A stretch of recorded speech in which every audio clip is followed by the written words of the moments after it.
Hello everyone. Let us move to the next problem. Transverse common tangent TCT.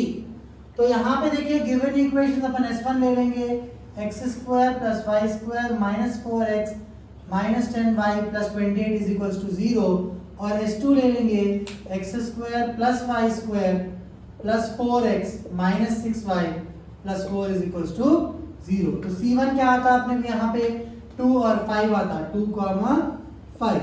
वैसे ही C2 क्या आता, -2,3 आता। Then R1 कितना होता है यहाँ पे, R1 will be 2 square plus 5 square minus 28, that is root over 4 plus 25 minus 28। 4 plus 25 is 29 minus 28 root 1, अपन उसको क्या लिख सकते हैं, 1 लिख सकते हैं। वैसे ही R2 कितना आता अपने को, 2 square plus 3 square minus 4, that is 4 plus 9 minus 4 plus 4 minus 4 cancel, root 9 का परफेक्ट स्क्वायर 3। ये R2 की वैल्यू है, ये R1 की वैल्यू है। ट्रांसवर्स कॉमन टैंजेंट में इंटरनल सेंटर ऑफ सिमिलिट्यूड आता, ठीक है, क्या आता, इंटरनल सेंटर ऑफ सिमिलिट्यूड आता। यहाँ पे C1 C2, okay, C1 C2 with ratio R1 is to R2 होता, that is 1 is to 3। Okay, after this अपन क्या मालूम करते हैं, पॉइंट ऑफ कांटेक्ट मालूम करते हैं। पॉइंट ऑफ कांटेक्ट C1 से मालूम करना है अपने को, क्या है C1 अपने पास 2,5 और C2 है -2,3। इसका फॉर्मूला क्या यूज होगा पॉइंट ऑफ कांटेक्ट का,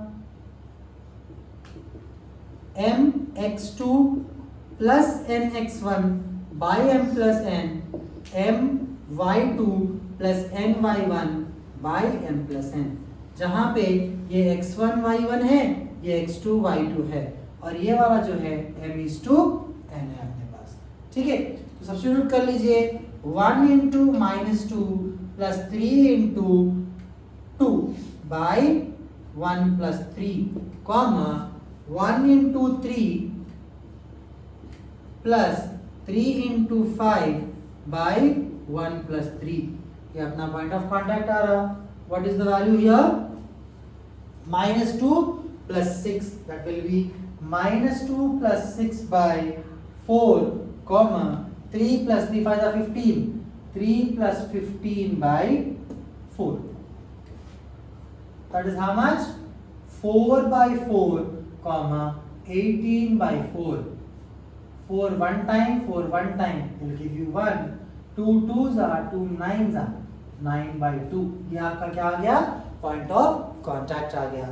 equation of common tangent from point of contact, y minus y1 is equals to m into x minus x1, that is y minus 9 by 2 is equals to m as it is x minus 1। तो ये x1 रहता है, ये y1 रहता है, ये equation के लिए, ठीक है।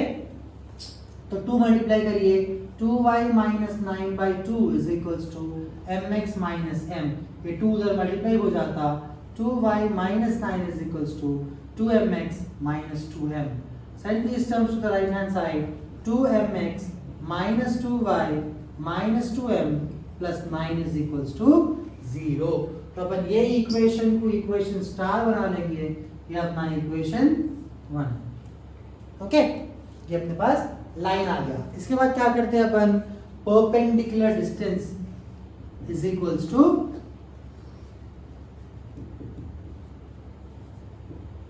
रेडियस। तो कौन सा भी परपेंडिकुलर डिस्टेंस किसका लेना है, लाइन का लेना है। रेडियस आप कोई भी ले सकते हैं, you can take the radius of C1, S1 और S2। तो इजी वाला रेडियस किसका है, S1 का है R, इसीलिए हम क्या करेंगे, perpendicular distance from C1 2,5 to the line 1 इज कितना होता अपने पास, ये लाइन के हिसाब से a is equals to 2m है, b is equals to -2 है, c is equals to -2m plus 9 है। What is the formula here for the perpendicular distance, यहीं लिख देंगे that is mod ax1 plus by1 plus c by under root of a square plus b square। ये आपके पास क्या है, formula है perpendicular distance का, जहां पे a की वैल्यू है 2m, a की वैल्यू है 2m और x1 की वैल्यू है 2। वैसे ही b की वैल्यू है -2 और y1 की वैल्यू है 5। In the same way c की वैल्यू है माइनस प्लस हट जाता -2m plus 9 whole divided by a square plus b square, under root of a square बोले तो 2m square plus b square बोले तो -2 square is equals to radius. Radius क्या है अपने पास, r1 ले रहे अपन, दैट इज 1। अब सपोज करिए आप यहाँ पे c2 ले लिए, ये वैल्यू में c2 ले लिए और फिर r2 सब्स्टिट्यूट करें, प्रॉब्लम रॉन्ग आया था। c1 लिए तो r1 ही लेना है, c2 लिए तो r2 ही लेना है, c1 लेके r2 सब्स्टिट्यूट नहीं कर सकते आप, ठीक है ना। तो ये कितना हो गया, मॉड में है इन्हें 4m minus 10 minus 2m plus 9 is equals to 1 divided by under root of 4m square plus 4। यहां पे कितने बचते हैं अपने पास, 4m माइनस 2m becomes m 2m and this is minus 1 is equals to under root of 4m square plus 4, squaring on both sides क्या होता, 2m minus 1 whole square is equals to square root चल जाता है यहाँ पे 4m square plus 4, रूट और square चले जाता, 2m square plus 1 square minus 2 into 2m into 1 is equals to 4m square plus 4।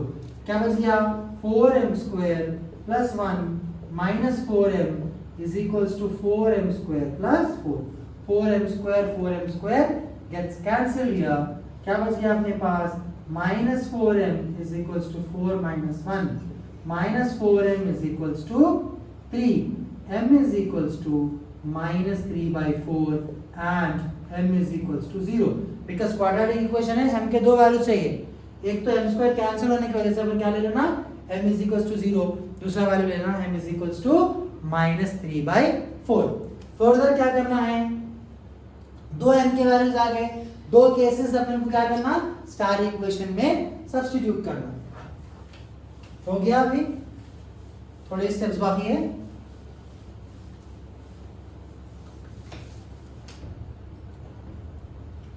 So if case 1 ले लेंगे, m is equals to 0, then equation star becomes y minus 9 by 2 is equals to 0 into x minus 1, that is y minus 9 by 2 is equals to 0, 2y minus 9 by 2 equals to 0, 2y minus 9 equals to 0, वो 2 भी right side चले जाता। Then if m is equals to minus 3 by 4, then y minus 9 by 2 is equals to minus 3 by 4 into x minus 1। यहाँ पे 2y minus 9 by 2 is equals to minus 3 by 2 into x minus 1। 2 1s are 2 2s are, तो ये 2 फिर इधर multiply होता है, 2 2s are 4y, 2 9s are 18 is equals to minus 3x plus 3। ये terms को इधर भिजा दीजिए, 3x plus 4y minus 18 minus 3 is equals to 0, 3x plus 4y minus 21 equals to 0। So these two are the equations for PCT। So DCT को जैसा करें अपन वही same procedure इसको भी फॉलो करना है, बस इसके अंदर कैलकुलेशंस जो है थोड़ा सिंपल मैनर में है, पूरा LAQ है ये भी। सो DCT से ज्यादा TCT इंपॉर्टेंट है। DCT आने के अपने पास एक सपोज करिए 70% चांसेस DCT के है, तो TCT के 95% चांसेस है एग्जाम में आने के। ठीक है, थैंक यू।